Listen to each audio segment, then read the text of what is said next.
신바람 사연 아파트. 오늘의 사연 시작하겠습니다. 안녕하세요. 결혼해서 멀쩡히 잘 살고 있다가 신우 때문에 이혼하게 생긴 30대 여자입니다. 저랑 나이 차가 얼마 나는 것도 아닌데 그 나이 먹고 지 앞가림도 못하는 신우만 문제라고 생각했어요.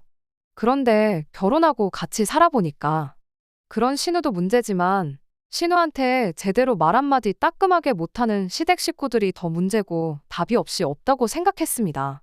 그래도 그나마 남편은 그 중에서 정상이라고 생각했어요. 그런데 피는 물보다 진하다고 결국 중요할 때 가서는 가족들을 우선시하는 게 별 다를 것도 없구나 싶더라고요.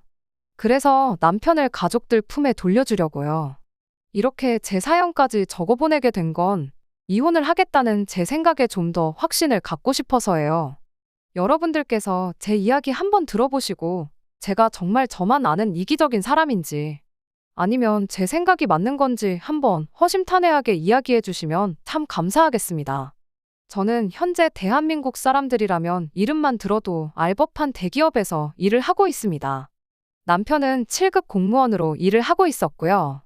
연봉만 두고 보자면 재벌이가 훨씬 좋았어요. 처음 연애를 시작할 때는 결혼까지 생각했던 건 아닌데 만나면서 보니 남편이 꽤나 괜찮은 사람이라는 생각이 들기 시작했지요. 나이도 나이다 보니 결혼 생각을 아예 안 한 것도 아니었습니다. 남편도 넌지시 저와 결혼을 하고 싶다는 분위기를 풍겨온 게 한두 번이 아니었고요. 그때 당시 동료 직원들 중에 공무원 배우자를 선호하는 사람들이 몇 있었습니다. 우리가 정년이라고 은퇴할 나이까지 꽉꽉 채워서 일을 할 수나 있겠느냐 하면서 그런 거 생각해보면 공무원 배우자가 정년도 보장되어 있고 잘릴 일도 없고 혜택도 많고 장점이 많다면서요. 결혼 초반에는 대기업 넉넉한 연봉으로 편하게 생활하고 노후에는 공무원 배우자 덕 보면서 연금도 타고 그렇게 좋을 수가 없다는 겁니다. 그 말을 들으니 꼭 성별이 남녀 반대라고 해서 제가 공무원 남편을 갖지 말아야 할 이유가 없더라고요. 그때부터 저도 남편과의 결혼을 좀 더 긍정적으로 생각하기 시작했습니다. 그렇게 마음가짐을 바꾸고 난 뒤부터는 누가 먼저라고 할 것도 없이 저희 두 사람 사이에서 결혼 이야기가 오가기 시작했고요. 그런데 막상 본격적으로 결혼 이야기가 진행이 되기 시작하니까 왜 사람들이 결혼은 둘이서만 좋다고 해서 되는 일이 아니라고 하는 건지 조금은 이해가 갔어요. 사실 결혼 준비 시작하자마자부터 좋은 상황은 아니었지요. 남편이 당시 하고 다니는 거 보면 멀끔하게 차려입고 다니고 3주에 한 번씩 젊은 사람들 예약해서 간다는 바버샵 가서 머리도 하고 오고 그랬거든요. 한마디로 사는데 그렇게 쪼들린다는 느낌이 들지는 않았었어요. 그런데 막상 결혼하자고 이야기 나오고 돈을 얼마나 모아놓았는지 서로의 재정 상황을 오픈하게 되었는데 남편이 모아놓은 돈은 4천만 원이 전부였습니다. 너무나도 실망스러운 와중에 고작 4천만 원 모아놓고 결혼하자는 이야기를 할 생각은 어디서 나온 거냐고 한마디 하려는데 남편이 자기가 다 설명할 수 있다면서 이야기를 꺼내기 시작했어요. 남편은 소위들 말하는 시댁의 대들보 같은 존재였습니다. 시아버지가 정년퇴직을 하면서 그간 모은 돈으로 고깃집을 하나 여셨다는데 그게 2년을 버티지 못하고 폭삭 망해버렸대요. 사업을 시작하면서 시어머니도 그나마 하고 계시던 소일거리 하던 거 그만두고 아버님 따라서 같이 하게 되었던 건데 그렇게 사업이 폭삭 망해버리고 말았던 거죠. 그 와중에 시어머니는 그래도 2년 동안 사장님 소리 들으면서 살았는데 다시 남 밑에 들어가서 꾸준히 일하고 싶지 않다고 고집을 부리기 시작하셨다 하고 시아버지도 그간 회사 생활하면서 관리직 일만 해오셨는데 남 밑에서 굽신거리며 일하기 싫다고 똑같이 고집을 부리셨다 합니다. 그래도 어떻게 친척분 도움으로 동네에 작게 식당 하나를 열게 되었는데 그나마 그걸로 빌린 돈 갚으면서 두 분 입에 풀칠할 만큼은 벌게 되었다고 하네요. 그래도 노후 자금이나 마찬가지인 돈을 몽땅 날려버린 거나 다름이 없는 상황이다 보니 두 분 입장에서는 당장 당신들 벌이로 생활하는 것보다 그 돈을 저금을 해서 혹시나 생길 비상 상황을 대비하는 게 낫겠다는 판단을 했었나 봐요. 그 뒤로부터 신우를 포함한 네 가족이 남편이 벌어오는 얼마 안 되는 공무원 월급으로 살기 시작했다는 겁니다. 그때는 그 사실이 너무나 충격적이어서 어째서 나랑 동갑인 신우까지 남편이 벌어오는 돈으로 먹고 살고 있는 건가 하는 생각도 들지 않았어요. 아무튼 그런 딱한 상황이 이해는 갔지만 그렇다고 해서 그게 충분한 설명이 되는 건 아니었지요. 집안 형편 어려운 거랑 나랑 결혼하는 게 무슨 상관이냐 했더니 남편이 이렇게 자기 돈으로 내 가족이 살아온 게 벌써 몇 년이다 하면서 더는 지긋지긋해서 대들보 노릇을 하고 살고 싶지가 않다는 소리를 하는 겁니다. 그렇다고 그냥 가족들을 내칠 수도 없는 노릇이지 않냐고, 허나 결혼을 해서 가정을 꾸린다면 이야기가 달라지지 않겠냐는 겁니다. 그 말을 들으니 적어도 남편이 아무리 가족들이라지만 자기 미래까지 포기해가면서 도와주고 싶지 않다는 생각을 갖고 있는 게 다행이라고 생각했어요. 결혼하면 집안 대들보 노릇 그만두고 그렇게 되면 자기도 생활이 많이 안정될 테고 돈은 돈대로 금방 모을 수 있지 않겠냐고 계속해서 저를 설득하기 시작했습니다. 가족들은 내 인생에 없는 사람들이다 생각하고 앞으로 우리들, 나아가선 우리 둘 사이에서 태어날 아이들까지 우리 가족들을 위해서 살고 싶다고 하는데 그 말을 들으니 또 그냥 넘어가긴 그렇더라고요. 어차피 저희 친정 상황도 그렇게 넉넉한 편은 아니었어요. 남편처럼 제가 집안에 대들보 노릇을 해야 할 만큼 어려운 상황은 아니었지만 저도 언젠가부터 부모님한테 경제적인 지원을 해드려야 하지 않을까 생각했던 차이기도 했지요.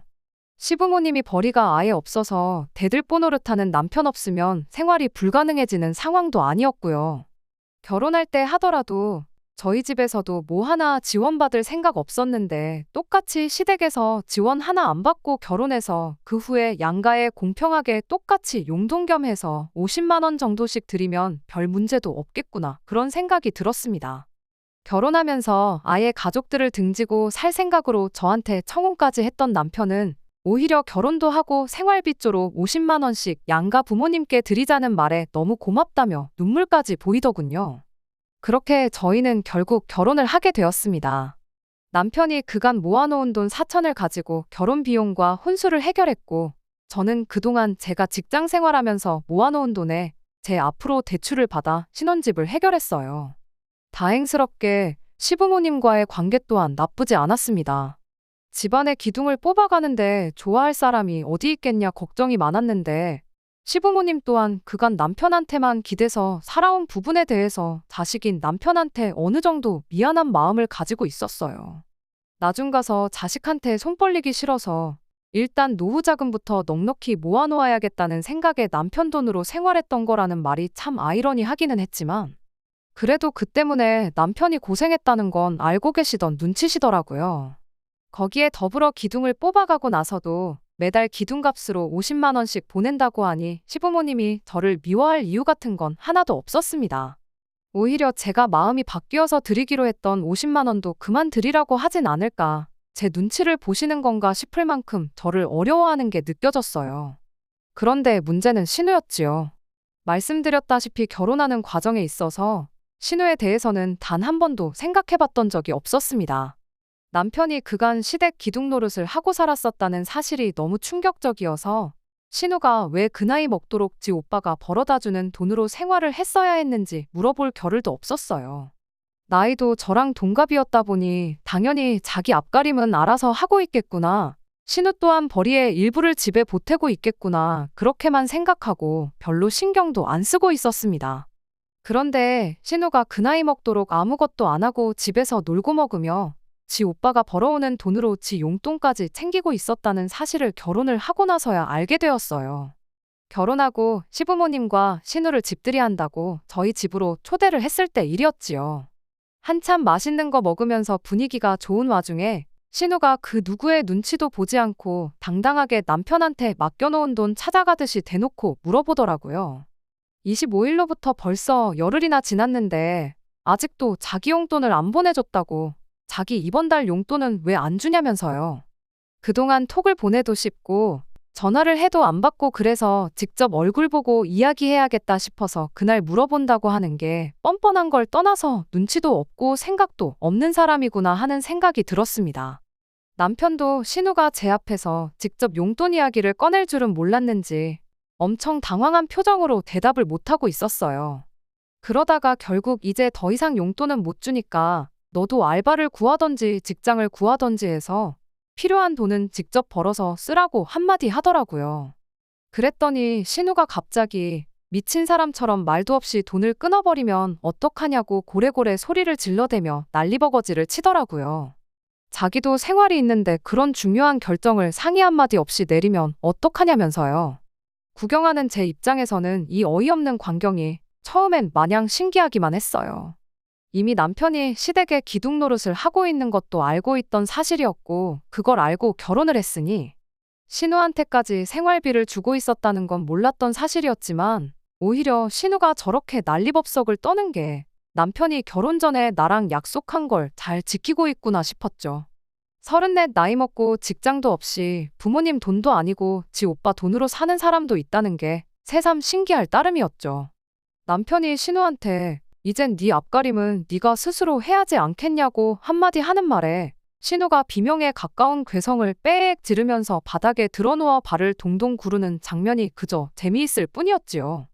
시부모님도 나서서 남편 말에 힘을 실어주셨지요. 네 나이가 몇인데 언제까지 가족들한테 신세만 질 생각이냐며 부끄러운 줄 알라고 한마디 보태면서요.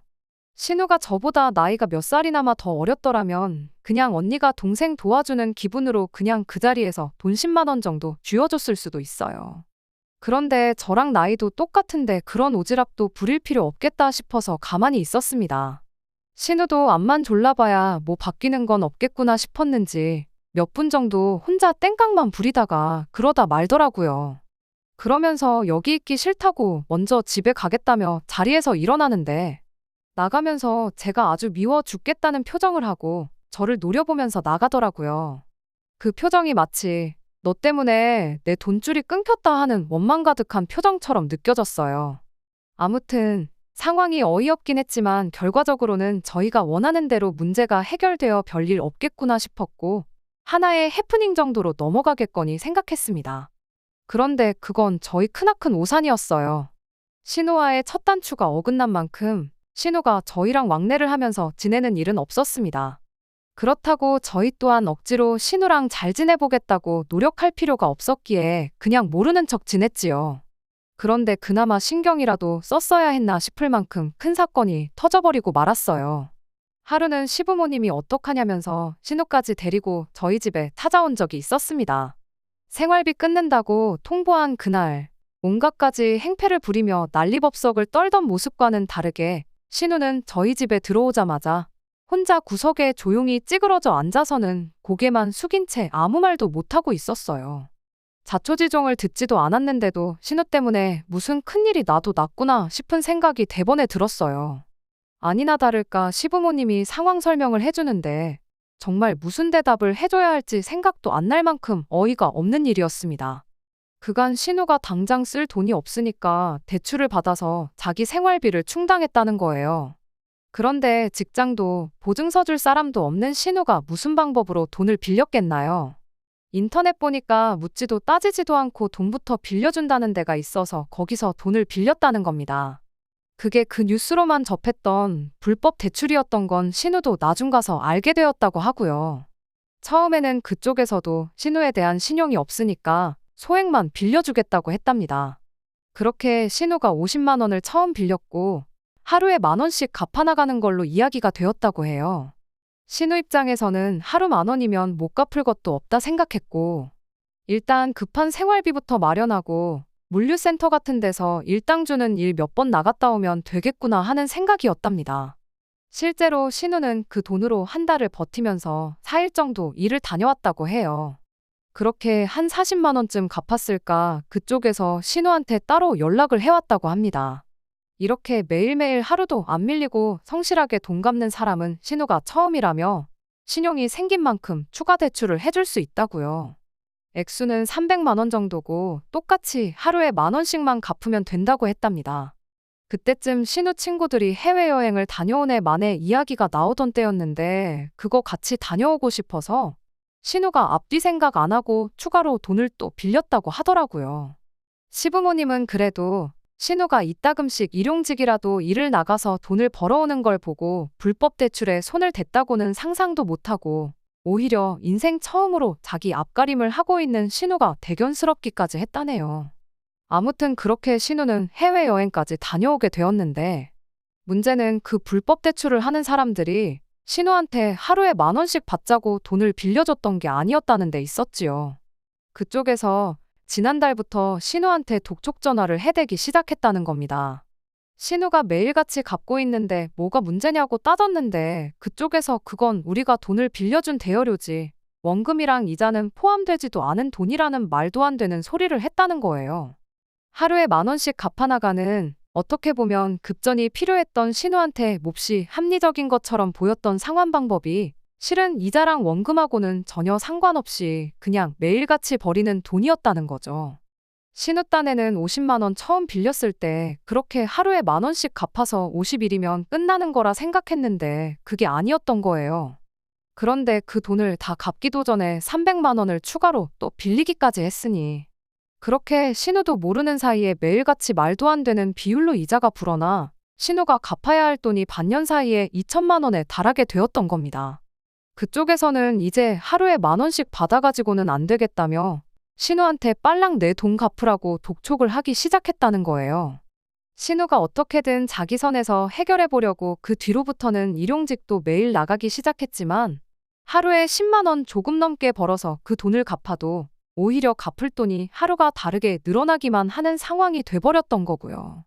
결국 혼자 힘으로는 해결이 불가능하겠다고 판단한 신우가 시부모님한테 도와달라고 이야기를 했는데 그때는 이미 신우가 혼자 힘으로 500만 원을 갚았음에도 불구하고 갚아야 할 돈이 2,500만 원으로 더 늘어버린 상황이었어요. 시부모님도 당신들 선에서 어떻게 해결이 안 되겠으니 저희한테 도와달라고 찾아오셨던 거였죠. 남편도 저도 그런 말도 안 되는 대출이 어디 있냐고, 딱 봐도 불법인데 안 갚으면 그만이라고. 보아하니 여태 갚은 돈이 빌린 돈보다 훨씬 많은데 적당히 안 갚고 버티다 보면 거기서도 알아서 떨어져 나갈 거라고 걱정 말라고 한마디 했어요. 시부모님이 저희 말을 듣고 그러냐고 하시며 안도의 한숨을 내쉬는데 구석에서 바닥만 쳐다보고 있던 신우가 절대로 그래선 안 될 일이라며 눈물 콧물을 짜기 시작하더니 대신 그 돈 좀 갚아달라고 저희들 바짓가랑이라도 붙잡을 기세로 싹싹 빌기 시작하는 겁니다. 나라법이 그런데 지들이 무슨 수가 있겠냐고 그냥 가만히 있으면 된다고 신우를 달래줬는데 신우가 지금 그게 그렇게 쉽게 넘어갈 상황이 아니라며 또 시부모님한테도 말 못한 이야기를 그제서야 꺼내더군요. 사실 맨 처음 50만 원을 빌릴 때 그쪽에서 신우한테 우리가 당신 뭘 믿고 돈을 빌려주겠냐고, 그냥은 못 빌려주겠네 어쩌네 하면서 그쪽에서 지들이 신우를 믿게 만들 무언가를 달라고 요구를 했다네요. 신우는 처음에 보증인 세우는 느낌으로 시부모님 가게랑 저희들 일터를 알려줬다나 봐요. 그런데 그쪽에서 이런 게 필요해서 물어본 게 아니라며 신우한테 사진 몇 장을 요구했다고 해요. 그냥 셀카 몇 장이면 이렇게 말도 안 하죠. 신우의 얼굴이 찍힌 신분증 사진부터 시작해서 차마 여기에는 말하기도 부끄러울 만큼 말도 안 되는 사진들 몇 장을 말입니다. 돈만 갚으면 바로 지워줄 사진들이니 걱정 말라고 하면서요. 신우는 반신반의하다가 그래도 돈이 필요하고 지워준다고 하니까 그 사진을 아무 의심도 없이 찍어보냈다는 거예요. 그러니까 한마디로 신우는 그쪽에 엄청난 약점을 잡힌 거나 마찬가지였던 겁니다. 신우도 신우 나름대로 돈을 안 갚고 어떻게 잘 넘어갈 방법을 모색했나 본데 불법 대출은 안 갚아도 그만이라는 이야기를 꺼내자마자 그쪽에서 남이 돈 빌려 쓰는 게 쉬운 일인 줄 아냐며 돈 똑바로 안 갚으면 가지고 있는 신우의 사진들을 다 풀어버리겠다고 강하게 나왔다는 거예요. 거기에 시부모님 가게를 찾아가서 쑥대밭을 만들어 놓겠다고 하질 않나. 시부모님 가게 앞에 사람들 풀어서 오는 손님들마다 이 집 딸 자식이라고 사진을 뿌리겠다. 아주 난리도 아니었다는 거죠. 신우가 불법 사채꾼으로 경찰에 신고하겠다고 했다는데 그쪽에서는 신고할 테면 한번 해보라고. 너같이 경찰에 신고한 사람들이 한둘인 줄 아느냐. 그런데도 우리가 아직도 안 잡힌 거 보면 대충 감이 오지 않느냐면서 경찰에 신고하는 그날이 바로 네 인생 망하는 날이 될 거다 하면서 으름장을 놓았답니다. 시어머니는 그 이야기 듣자마자 뒷목을 잡고 거의 졸도를 하시더라고요. 신우가 자기 인생 살려주는 셈 치고 한 번만 어떻게 도와주면 안 되겠냐고 울고짜고 난리도 아니었는데 남편도 제 얼굴만 쳐다보며 난감한 기색만 보여주고 있고 시아버지도 이러는 순간에도 오늘이 지나면 오늘 하루만큼 이자가 더 붙지 않겠냐면서 그 돈은 당신들이 어떻게 해서든 갚아줄 테니 당장 이번 한 번만 도와주면 안 되겠냐고 부탁을 해오시더군요. 결국 울며 겨자 먹기로 그날 저희 결혼 생활하면서 얼마 모아놓은 돈을 털어서 그 돈을 갚아줬습니다. 솔직히 자기가 뿌린 씨앗이니 신우 사진 때문에 망가질 신우 인생은 그렇다 쳐도 시부모님 가게까지 찾아와 해코지하고 몹쓸 짓을 하게 두면 안 되겠다 싶었어요. 남편이나 제 직장까지 찾아와서 행패를 부릴 수도 있겠다는 생각 때문에 안 갚아줄 수도 없는 노릇이었지요. 시부모님은 평생을 두고도 갚을 수 없는 은혜를 입었다며 저한테 몇 번이고 고맙다는 말을 해주셨습니다. 신우도 그때만큼은 자기 인생이 걸려있던 일이다 보니 저한테 앞으로는 똑바로 살겠다고 몇 번이나 이야기했죠. 그런데 이렇게 제가 저만 아는 이기적인 사람이라는 소리를 들을 줄은 그때까지만 해도 상상도 못했어요. 돈 갚아준 걸로 생색낼 생각은 없었는데 호의가 계속되면 권리인 줄 안다고. 저를 무슨 조금만 힘들다고 도와달라고 부탁하면 그 부탁 들어주는 호구로 받는가 봐요. 일단 그 돈은 제가 내준 게 아니라 엄연히 빌려준 돈이었어요. 신우한테 돈을 빌려줬던 그 범죄자들처럼 하루에 몇십만 원이나 되는 이자를 붙일 생각은 없었지만 그 돈은 꼭 돌려받아야겠다는 생각이었습니다. 시부모님이 갚아준다고 했을 때 마음 같아서는 어머님 아버님이 그 돈을 왜 갚아주시냐고 그 돈은 신우가 직접 벌어서 저한테 갚도록 해달라 말을 하고 싶었지만 그냥 생각만 하고 말았습니다. 신우가 암만 정신을 차렸다고 한들 건실하게 일해서 그 돈을 갚을 것처럼 보이지는 않았거든요. 그래서 조금 가혹할지라도 시부모님한테 그 돈을 받아내는 게 맞다고 생각했지요. 그런데 시부모님이 돈을 갚겠다고 꺼낸 말이 정말 말도 안 되는 방법이라 시부모님한테 엄청 크게 실망을 했어요. 저희가 매달 생활비조로 보내드리는 돈 50만 원이 있잖아요. 그걸 5년 동안 안 받을 테니 돈은 벌써 갚은 걸로 치면 안 되겠냐고 하는 거예요.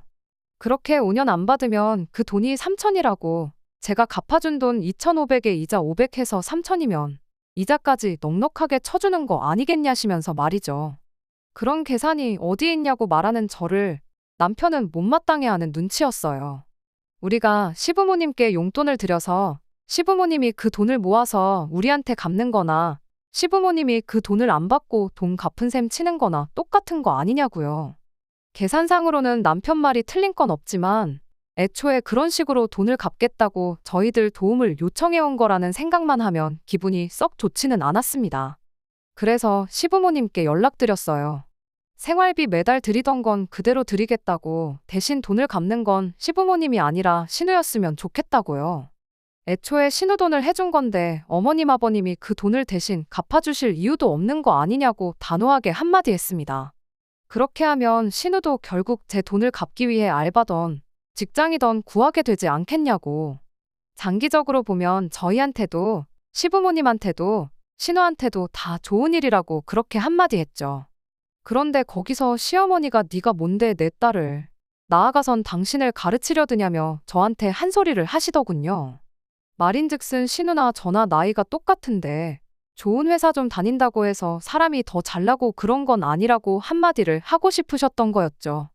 하지만 그러나 저러나 저는 어머님이 갚아주는 돈 받을 생각이 없다고 저렇게 했다가 신우가 또 무슨 사고라도 치면 뒷감당은 어떻게 하실 거냐? 신우가 직장을 구하지 않는 한 앞으로 저도 신우를 도와줄 생각 없다고 딱 잘라 이야기하고 말았습니다. 결과적으로는 그 돈을 갚는 건 신우가 되었지만 이로 인해서 오히려 시어머니와 저의 관계가 틀어지게 되었어요. 신우야 돈 갚아주는 순간에만 저한테 고맙다고 했지 그 이후로 저희 집에 요구르트 한 줄 사오는 법 없이 지 인생을 살고 있었거든요. 그런데 뭐 제가 취직하란다고 해서 신우 직장이 단번에 구해질 일은 없었지요. 그간 불법 대출 갚는다고 나갔던 것도 일용직이지 정규직은 아니었으니까요. 얼굴도 모르는 사람들한테 신분증 사진까지 찍어주며 약정까지 잡혀가며 빌린 돈은 일용직을 나가서라도 어떻게든 갚아보려고 애를 쓰더니 정작 저한테 갚아야 할 돈은 세워라 내워라 갚을 생각이 없어 보였습니다. 남편 시켜서 신우한테 언제 갚을 건지 물어나 보라고 몇 번 이야기를 했는데 신우는 그럴 때마다 직장이 잡혀야 돈을 갚던가 말던가 하지 않겠냐며 적반하장으로 나왔어요. 그나마 자기 생활비는 한 달에 일용직 서너 번 나가서 벌어다 쓰는 것 같은데 그건 다행이지 않냐며 저보고 참으라고 하는 남편을 보고 있자니 답답해 미치겠더라고요. 그렇게 8개월 동안 신우한테는 1,000원 한 장 돌려받지 못하고 있던 가운데 지난 어버이날 또 신우랑 한바탕 하는 일이 있었습니다. 그래도 어버이날이라고 신우까지 같이 해서 온 가족이 모여서 식사를 했어요. 식사가 한창인 가운데 신우가 넌지시 저한테 말을 꺼내더라고요. 어떤 회사 이름을 대면서 그 회사 아느냐고요. 저희 회사랑 관계가 있는 협력업체 이름이었는데 그건 왜 묻느냐고 신우한테 되물었죠. 그랬더니 신우가 인터넷에서 좀 찾아보니까 그 회사가 일도 아주 편하고 일하는 거에 비해서 월급도 엄청 많이 준다는데 그 회사에 이력서를 넣을 테니 자기가 합격할 수 있게 힘 좀 써달라는 겁니다. 얼토당토하는 소리에 밥 먹다 말고 입안에 있는 걸 전부 뿜어내버릴 뻔했어요. 입안에 있는 거 겨우 삼켜내고 신우한테 그건 또 무슨 소리냐고 했더니 자기가 얼마 전에 인터넷으로 다 찾아봤다고. 그 회사가 저희 회사가 주는 일감 때문에 굴러가는 거나 마찬가지라고요. 말인즉슨 저희 회사가 원청이나 다름없으니 제가 입김 좀 넣어주면 그 회사에서 자기를 채용하지 않겠냐는 말도 안 되는 소리를 하고 있는 겁니다. 그게 가당키나 한 소리냐고, 설마 진심으로 그게 그렇게 될 줄 알고 나한테 물어보는 거냐 따졌더니 신우가 저한테 대기업 다닌다고 기대했더니 별것도 없네 하면서 저를 무시하는 듯한 발언을 하는 겁니다. 그 와중에 시어머니가 신우 말에 한마디 보태더군요. 그래도 해보지도 않고 당장에 안 된다고 하는 건 조금 성의가 없지 않냐면서요. 그리고 혹시 아냐고 그렇게 해서 신우가 그 회사에 취직만 한다면 네 돈 갚아주는 것도 시간 문제 아니겠냐고 한마디 하는데 저게 진심으로 하는 소리인가 아니면 빈정거리는 건가 구분도 가지 않았어요. 그건 말도 안 되는 소리라고 당장 제가 아니라 우리 회사 사장님이 아니 그룹 회장님이 부탁해도 그 회사에 신우가 취직되는 일은 없을 거라고 한마디 딱 잘라 말했죠. 신우가 관련 업계에서 경력이 있고 능력을 인정받고 있는 에이스일지라도 직접 스카웃 제안을 받으면 받았지. 요즘 세상에 그런 식으로 청탁받았다가 걸리면 회사 운영에 문제가 생길 만큼 큰일인 거 모르시냐고 그런 식으로 꼼수 부리고 나한테 말도 안 되는 부탁할 시간 있으면 그 시간에 이력서의 맞춤법이나 똑바로 확인하라고 한마디 해주고 말았죠. 그랬더니 그날 남편이 가족들 앞에서 뭐 말을 그렇게까지 할 수가 있냐고. 결국에 가서는 지 가족들 편을 들기 시작하는 겁니다. 그래서 남편한테 한마디 해줬어요. 나한테 그러지 말고 당신이야말로 공무원 연줄로 신우 취직 자리나 어떻게 알아보라고요. 그랬더니 그래도 자기가 공직에 있는 사람인데 괜히 그랬다가 걸리면 골치 아프다며 한 발 빼는 걸 보니 어이가 다 없었습니다. 나라고 뭐 얼마나 철밥통이라서 일개 직원이 협력업체에 전화해서 인사청탁을 하고 회사 운영에 관여할 수 있겠냐고요. 신우 문제 때문에 시부모님은 물론이고 남편과도 다툼이 생기게 되니 이게 다 무슨 일인가 싶었어요. 그래도 제가 신우한테 따로 빚독촉을 했던 것도 아니고 결과적으로는 신우가 직장을 구하기만 한다면 모든 게 원상복귀되고 지금은 제가 냉정해 보일지라도 나중에 가선 시부모님 또한 저한테 고맙다고 할 날이 찾아오리라 그렇게 믿고 있었습니다. 그런데 얼마 전 일로 결국 저는 이 집구석과는 더는 함께 할 수 없겠다는 생각을 갖게 되었고 그렇게 이혼까지 결심하게 되는 일이 생겼습니다. 얼마 전 시부모님이 또 한 번 신우를 데리고 저희 집에 찾아왔어요. 지난번 일로 시부모님이 신우까지 대동해서 저희 집에 찾아오기만 하면 좋은 일이 없다는 걸 알았기 때문에 그날 다른 것보다 오늘은 또 무슨 일로 사람 속을 뒤집어 놓을까 싶어 심란하기만 했습니다. 아니나 다를까 시부모님이 신우가 드디어 자립할 결심을 한 것 같다며 창업자금 7천만 원이 필요하니 그 돈을 좀 융통해달라고 말을 꺼내더라고요. 저는 말을 끝까지 들을 것도 없이 싫다고 거절을 했어요. 저희가 뭐 도깨비방망이도 아니고 금 나와라 뚝딱 한다고 금이 나오는 게 아니라고. 맡긴 돈 찾아가듯이 대뜸 돈을 해달란다고 해서 저희가 해줘야 할 이유가 없는 것 같다고 그렇게 말했죠. 그랬더니 시어머니가 무슨 사업을 할 건지 들어보지도 않고 대번에 거절을 할 수가 있냐며 서운하다는 겁니다. 창업자금이 7천만 원이라고 하니 뭐 소자본 창업 체인점 같은 거 하겠거니 싶었는데 아니나 다를까 목 좋은 곳 찾아서 무인 아이스크림 가게를 하나 열 생각이라고 하네요. 무인이라고 해서 물론 일을 아예 안 하는 건 아니겠지만 끝까지 지가 직접 일해서 돈 벌 생각은 안 하는 신우도 참 대단하다 싶었죠. 그리고 그걸 해주겠다고 아들네외 찾아와서 돈 좀 해달라는 시부모님도 참 대단하다 싶었고요. 저는 당연히 그 돈을 빌려줄 생각은 없다고 딱 잘라 거절을 했습니다. 그랬더니 또 신우가 한마디 하더군요. 대기업 다니면서 돈 좀 번다고 유세 부리지 말라고요. 7천만 원이 뭐 얼마나 큰 돈이라고 생색을 내느냐며 한 소리 하길래 신우한테 7천만 원이 그렇게 우스우면 나한테 빌려달라고 하지 말고 직접 벌어서 모아가지고 가게 차리면 되는 거 아니냐고 한마디 했죠.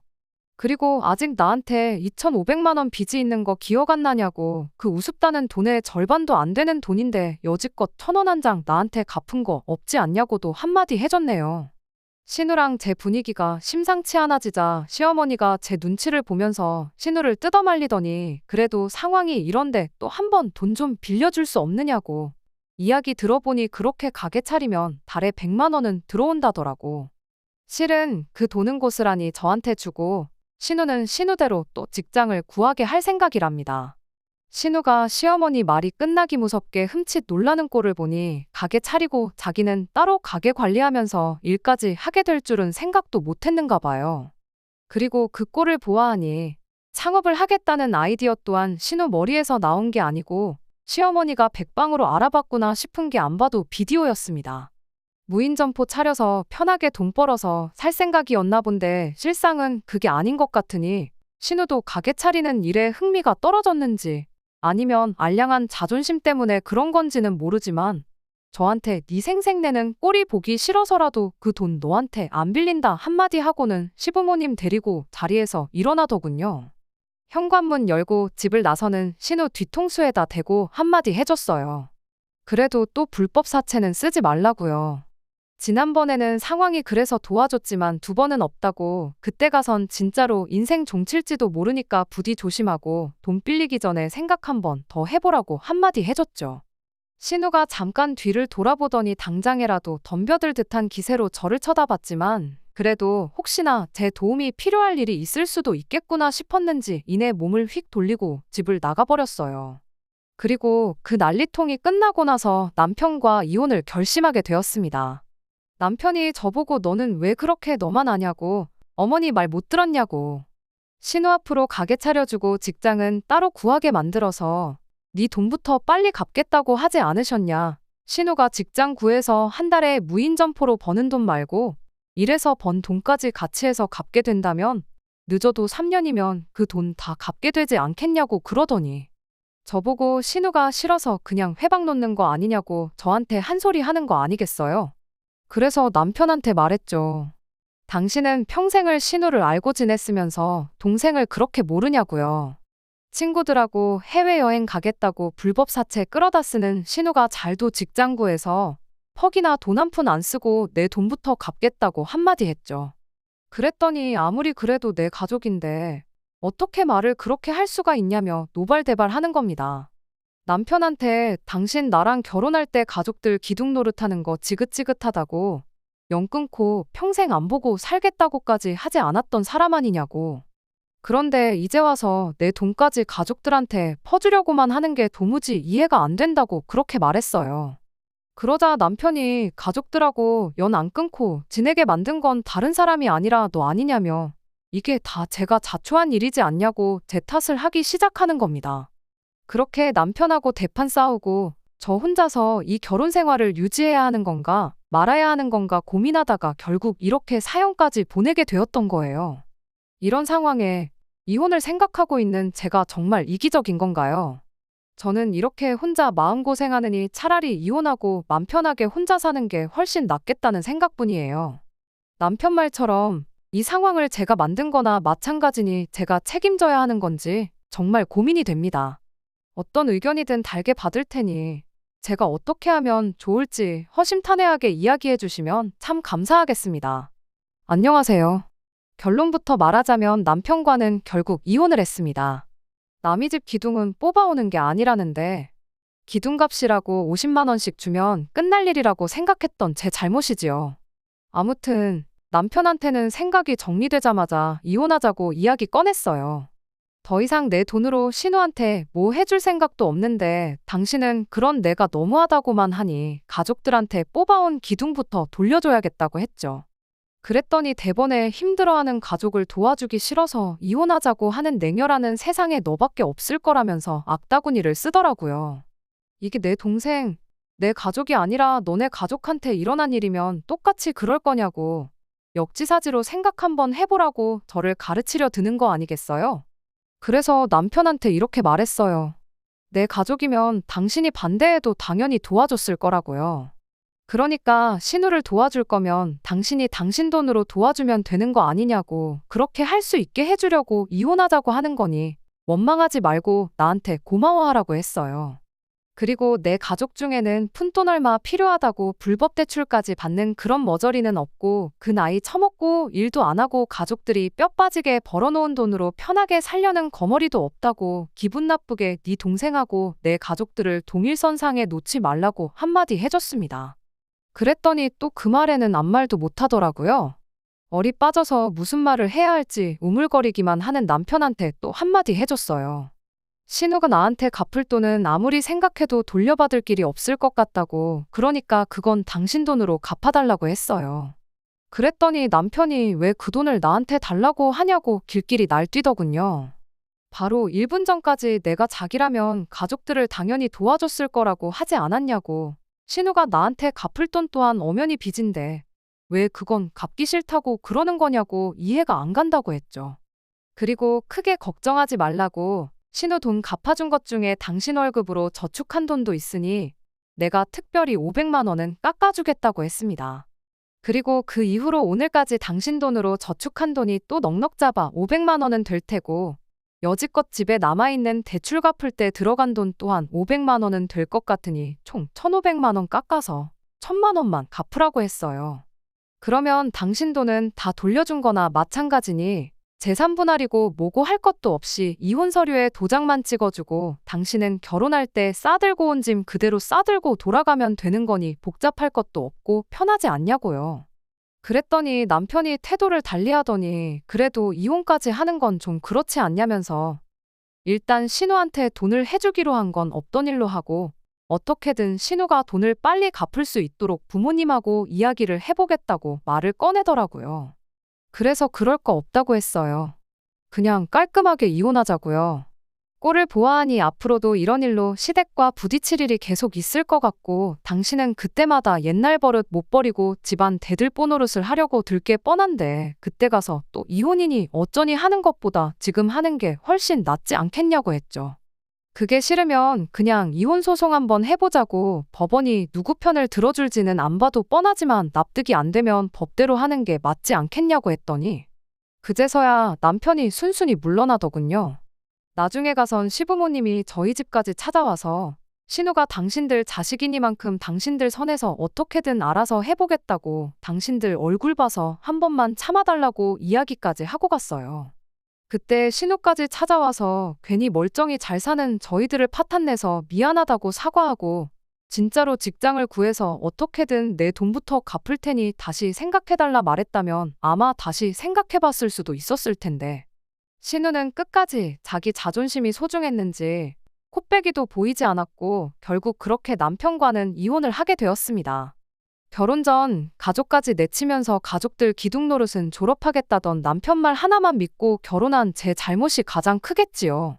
그것도 모자라 가족들을 등지면서까지 결혼할 게 뭐가 있냐며 어떻게든 가족들과 잘 지내보려고 중간에서 고군분투했던 게 저였으니 남편 말 맞다나 이 이혼에 있어서 제 책임이 아예 없다고 할 수는 없겠습니다. 막상 남편은 다시 가족들 기둥 노릇을 하면서 살고 싶지는 않았는지 이혼하고 나서는 아예 독립해서 시가족들하고 따로 지내고 있는 것 같은데 그 꼴을 보니 언행일치도 안 되는 인간하고 더 늦지 않게 이혼한 게 그나마 제가 잘한 일이 아닐까 싶어 그나마 그건 위안이 되는 것 같네요. 끝까지 들어주셔서 감사합니다. 오늘의 사연은 여기까지입니다. 구독과 좋아요, 알람 설정 부탁드리고 더 좋은 사연으로 다시 찾아뵙겠습니다. 감사합니다.